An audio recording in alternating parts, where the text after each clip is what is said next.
नमस्कार मित्रांनो.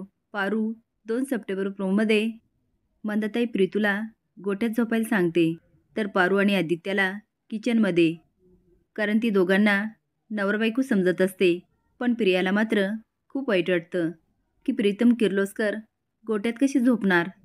ती किचनमध्ये जाते. ते आदित्य सर, प्रीतम सर, तुम्ही इथे झोपा, मी पारूला माझ्याबरोबर घेऊन जाते. आता दोघी आनंदाने प्रियाच्या रूममध्ये जात असतात.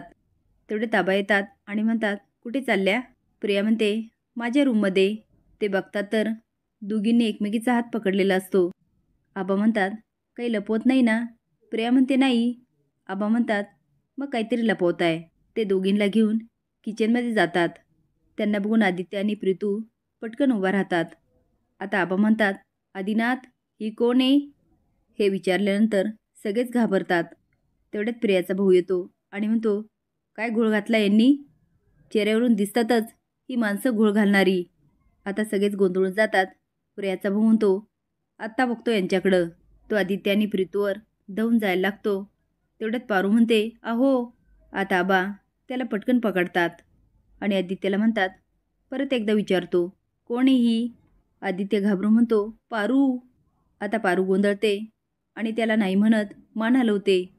आदित्य बोलतो, नाही म्हणजे पार्वती. आबा म्हणतात, ते माहिती मला, पण तुझी कोण आहे? आता आदित्य पुन्हा गोंधळतो. तेवढ्यात पारू म्हणते, ते माझे धनी आहेत. मी आल्यावर सांगितलं नवं? आबा म्हणतात, बरोबर.